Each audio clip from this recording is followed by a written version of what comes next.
1985년도 아니 1895년도 서울격인 한양의 여름에 무서운 전염병인 콜레라가 창궐 했어요.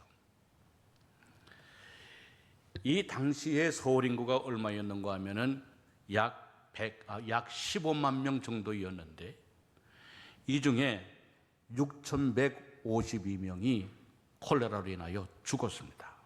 그러니까 100명 대비 4명 내지 5명이 콜레라 전염병으로 죽은 거예요. 보세요. 그때 치사율이 몇 프로였는가 하면 75%였어요. 여러분, 치사율이 75%라고 하는 것이 얼마나 대단한 숫자입니까? 코로나 바이러스가 우리나라에 지금 창궐해서 치사율이 0.5%밖에 안 됩니다. 물론 WHO에서 4%의 치사율을 얘기하지만 우리나라는 0.5%밖에 안 돼요. 그러나 그 당시에 콜레라로 죽은 사람들이 치사율이 75%나 된다는 게 인구 15만 명에 6,152명이 죽었다는 거예요. 사람들은 살겠다고 저마다 무당을 찾아갔어요. 미신적인 방법으로 치유하여 보겠다고 노력을 했어요. 오히려 비위생적인 방법으로 더 많은 사람들이 죽었습니다. 그런데 선교사들에게는 지식이 있었고 선교사들에게는 백신이 있었기 때문에 한 명의 사람도 교인 가운데는 죽지 않았어요. 선교사들의 지침을 받은 사람들은 오히려 건강을 잃지 아니하고 피해자가 거의 없었고 오히려 많은 사람들을 도와주는 역할을 했어요. 이것을 한 우리나라 조정이 살고 싶으면 모두 선교사에게로 가라. 살고 싶으면 모두 교회로 가라. 오히려 그렇게 서울, 한양 곳곳에 조정이 방을 붙였어요. 그래서 선교사들이 운영하는 병원에 교회는 수많은 사람들이 인산인해로 모여왔어요. 그런데 언더우드를 중심으로 한 선교사들은 인력이 턱없이 부족했어요. 그래서 이 언더우드는 조선인의 봉사자들을 필요로 했는데 수많은 사람들이 죽어져 가는 가운데 누구도 봉사자로 나서는 사람이 없었어요. 그런데 언더우드가 개척한 그 세문안교회의 성도들이 언더우드 선교사를 돕겠다고 그 위험한 가운데서도 생명의 죽음을 무릅쓰고 봉사자들로 자원 신청을 했어요. 선교사들과 언더우드와 봉사자들은 생명을 무릅쓰고 창궐한 콜레라 환자들을 치료하여 주었어요. 이러한 결과 콜레라가 마침내 퇴치가 되었습니다. 조선의 조정은 언더우드와 선교사들과 자원봉사자들에게 너무 고마우니까 큰 선물과 그리고 상금과 그리고 많은 것들을 하사해 주었어요. 그 당시에 언더우드 선교사의 사랑방에서 시작한 세문안교회는 사람들이 너무너무 많이 몰려오는데 예배 드릴 만한 공간이 없다 보니까 새로운 교회를 건축을 하려고 하는 계획을 세웠는데 그 당시에 세문안교회 교인들은 대부분이 가난한 상인들, 하층민들, 농민들이었기 때문에 그 건축을 감당할 수가 없었어요. 그런데 자원봉사자로 나섰던 그들, 조정으로부터 하사금을 받았던 그들은 성전 건축을 위한, 교회 건축을 위한 하나님의 기도의 응답이라고 하는 것을 믿고 하사금으로 받았던 모든 돈들을 교회에 아낌없이 다 헌금을 해서 세문안교회를 건축하게 되었다는 게, 사실 그 돈은 그 봉사자들의 생명과도 같은 돈이었어요. 그럼에도 불구하고 그들은 생명의 대가로 받았던 그와 같은 하사금들을 교회 건축을 위하여 기꺼이 다 내놓고 세문안교회는 그 당시에 최고의 건축 자재로 넓은 예배당을 지을 수가 있게 되었다는 거예요. 이후에 그 일로 말미암아 우리나라 한양에 사는 사람들에게 소망을 주었어요. 교회 가면 산다. 예수 믿으면 산다. 하나님 앞에 나가면 산다. 그러한 소문이 퍼지게 되고 삽시간에 많은 사람들이 예수를 믿는 사람으로, 이제 소망을 갖는 사람으로, 교회를 다니는 사람으로 바뀌어지게 되었다는 거예요. 사랑하는 성도 여러분, 우리 기독교는 희망을 주는 종교이어야 됩니다. 우리 기독교는 세상의 문제를 해결해 주는 교회가 되어져야 됩니다. 그리고 그 가운데 하나님을 영화롭게 하는 교회들이 되어져야 할 줄로 믿습니다. 세상의 문제를 피하여 도망가는 교회가 아니라 오히려 세상의 문제를 부둥켜 안고 지치고 절망 중에 있는 사람들에게 희망을 나누어주고 소망을 나누어주는 교회가 되어져야 할 줄로 믿습니다. 자, 그런데 감사한 것은 예수님은 우리에게 소망이 되어 주신다는 거예요. 예수님은 우리에게 희망을 주시는 예수님이시라고 하는 거예요. 베드로전서 1장 3절에 우리 주 예수 그리스도의 아버지 하나님을 찬송하리로다. 그의 많으신 긍휼대로 예수 그리스도를 죽은 자 가운데서 부활하게 하심으로 말미암아 우리를 거듭나게 하사 산 소망이 있게 하시며 그랬어요. 장사한 지 사흘 만에 부활하신 예수 그리스도가 우리에게 산 소망을 가져다 주신다는 거예요. 그러므로 사랑하는 성도 여러분, 오늘 예수를 믿는 사람, 예수를 믿는 교회가 세상에 산 소망을 갖는 교회 성도들이 되어져야 한다는 거예요.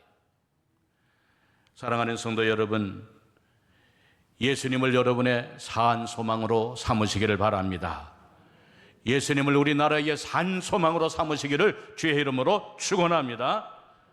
그러면 왜 예수님이 우리에게 산 소망이 되어 주실까?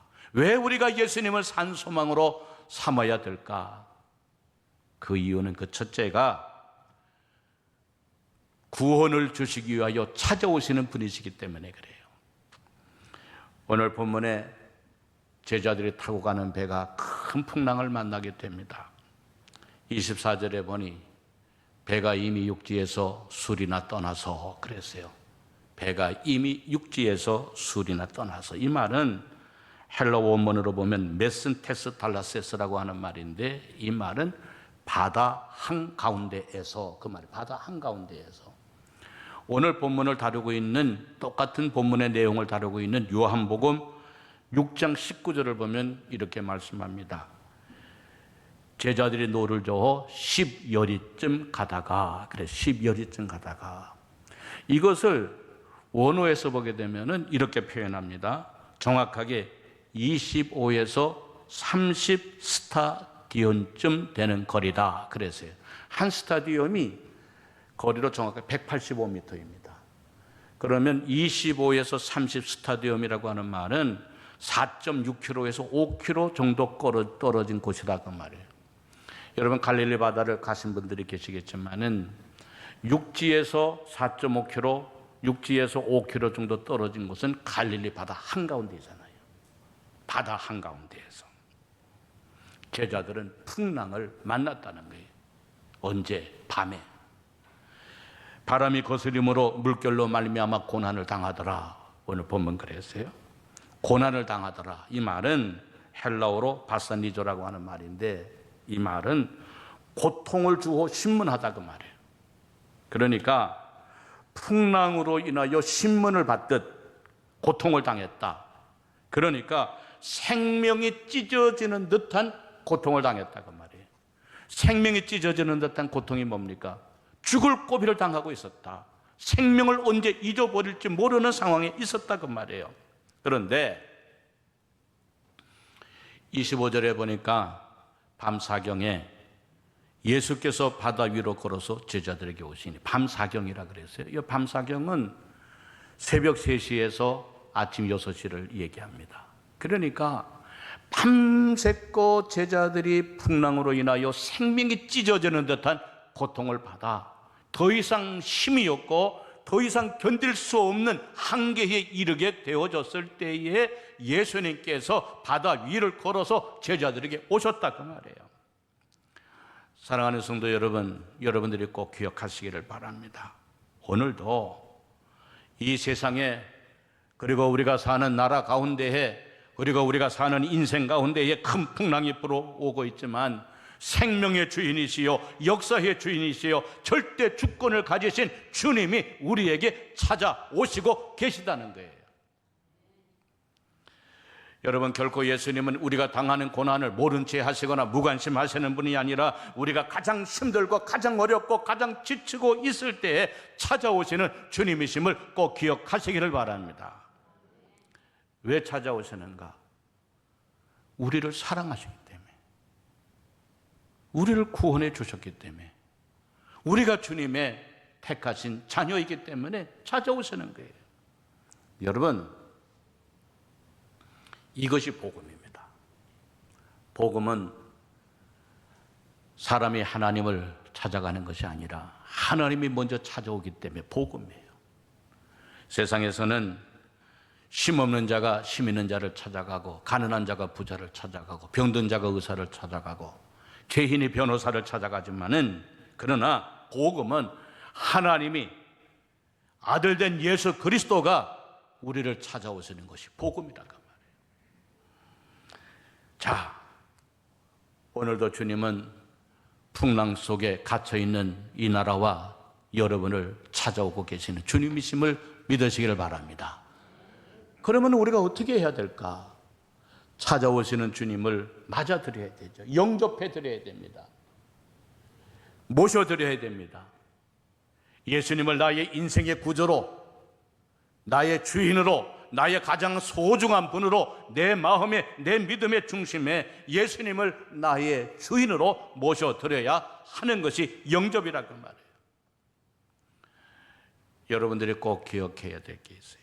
그것은 빛 앞에 서면 그림자는 사라지지만 빛 뒤에 서면 그림자가 앞에 생긴다는 게, 인간의 역사에 있어서 인간의 죄를 짓고 믿음에서 이탈하고 하나님을 배반하고 하나님의 섭리를 무시할 때 언제나 인류 앞에, 인간 앞에는 그림자가 생겼어요. 전쟁이 오고 질병이 오고 죄악이 넘치고. 그러나 빛 대신 예수님 앞에 서면 모든 어둠이 사라지는 것이 인간의 역사예요. 세상이나 가정이나 마찬가지 아니에요? 여러분, 이 문제를 어떻게 해결해야 될까? 다시금 온 인류가 하나님 앞에 서야 될 줄로 믿습니다. 우리나라가 하나님 앞에 서야 될 줄로 믿습니다. 그리고 우리의 자신들이 하나님 앞으로 나와 빛 대신 예수님의 은총을 받아야 한다는 것입니다. 사랑하는 성도 여러분, 오늘도 풍랑을 잔잔케 하시기 위하여 찾아오시는 주님을 영접함으로 이 나라의 풍랑이, 그리고 우리 가운데의 풍랑이 잔잔하여 주고 주님의 인도하심을 받는 이 나라 대한민국, 우리 한 사람 한 사람 한국의 교회들이 되어지시기를 주의 이름으로 축원합니다. 둘째로, 왜 예수님이 우리의 소망이 되실까? 왜 예수님이 우리의 소망이 되어야 될까? 그것은 우리의 문제를 해결하여 주시는 분이시기 때문에 그래요. 여기 예수님은 27절에 예수께서 즉시 이르시되 안심하라, 나니 두려워하지 말라 그랬어요. 여기 나니라고 하는 말, 나니, 이것을 헬라어로 보면 에고 에이미라고 하는 말인데 바로 나다 그 말, 바로 나다. 보리떡 5개와 물고기 2마리로 5,000명을 먹이고도 12광주리를 남긴 사람이 바로 나다 그 말이에요. 병든 자를 고쳐준 사람이 바로 나다. 귀머거리를 열려준 사람이 바로 나다. 문둥병자를 고쳐준 사람이 바로 나다. 죽은 자를 살려준 사람이 바로 나다 그 말이에요. 여러분, 안심하라라고 하는 말, 이 말은 헬라어로 달세이테라고 하는 말인데, 이 말은 담대하라, 용기를 내라, 두려움에서 벗어나라, 두려워하지 않아도 된다, 그 말이에요. 자, 내가 창조한 바다요, 내가 다스리는 세상이요, 내가 다스리는 바람과 풍랑이라 할 때 내 주인 되는 내가 여기 있으니 너희는 더 이상 염려하지 않아도 된다, 염려할 필요가 없다, 그 말이에요. 여러분, 이런 글이 있어요. 눈물을 닦아주지 않아도 됩니다. 상처를 어루만져 주지 않아도 됩니다. 그냥 거기 함께 있어주면 됩니다. 참 귀한 말인 것 같아요. 그렇습니다. 함께 있어주는 것만이라도 내게 큰 힘이 될 때가 있어요. 함께 있어주는 것만이라도 내게 큰 도움이 될 때가 있어요. 함께 있어주는 것만이라도 내게 큰 위로와 용기가 될 때가 있어요. 그런데 예수님은 안심하라, 내가 여기 있으니 이제는 더 이상 염려할 필요가 없다, 염려하지 않아도 된다, 그 말이에요. 내가 문제를 해결해 줄 터이니 더 이상 너희가 갇혀있지 않아도 된다, 그 말이에요. 사랑하는 성도 여러분, 오늘도 그 하나님이, 오늘도 그 예수님이 여러분과 함께, 믿는 자들과 함께 계심을 여러분은 믿으시기를 바랍니다. 사랑하는 성도 여러분, 여러분들도 이러한 믿음을 가지시기를 바랍니다. 내 인생 앞에 무슨 일이 다가올는지 몰라도, 어떤 일이 다가왔는지 몰라도 나를 사랑하여 주시는 하나님이 항상 나와 함께 계셔서 나를 사랑하여 주시고 나를 인도하여 주실 것이라고 하는 믿음을 가지시고 세상을 이겨나가시는 여러분들 되어지시기를 주의 이름으로 축원합니다. 이사야 49장 15절에 이렇게 말씀했어요. 여인이 어찌 그 젖먹는 자식을 잊겠으며 자기 태에서 난 아들을 긍휼히 여기지 않겠느냐. 그들은 혹시 잊을지라도 나는 너를 잊지 아니할 것이다. 나는 너를 잊지 아니한다. 여러분, 세상의 사랑 가운데 가장 끈질기고 귀한 사랑이 누굽니까? 어머니의 사랑 아닙니까? 왜요? 내가 낳았기 때문에, 내가 젖을 먹여 키웠기 때문에. 그러나 그 여인조차도, 그 어머니조차도 낳은 자식을 잊을지 몰라도 나는 너희를 결코 잊지 아니하겠다. 끈질긴 사랑으로 여러분을 붙잡고 계시는 주님이 계심을 믿으시기를 바랍니다. 제가 좋아하는 말씀이 있어요. 또 신방할 때, 성도들이 어려운 일을 당할 때 찾아가서 전해주는 말씀 가운데 하나가 있어요. 이사야 43장 1절에서 3절의 말씀에 다 같이 한번 읽어봅시다. 야곱아, 너를 창조하신 여호와께서 지금 말씀하시느니라. 이스라엘아, 너를 지으신 이가 말씀하시느니라. 너는 두려워하지 말라. 내가 너를 구속하였고 내가 너를 증명하여 불렀나니 너는 내 것이라. 내가 물 가운데로 지날 때에 내가 너와 함께할 것이라. 강을 건널 때에 물이 너를 침몰하지 못할 것이며 내가 불 가운데로 지날 때에 타지도 아니할 것이요 불꽃이 너를 사르지도 못하리니 대저 나는 여호와 내 하나님이요 이스라엘의 거룩한 이요 내 구원자임이라. 아멘. 여러분, 두려워하지 마시기 바랍니다.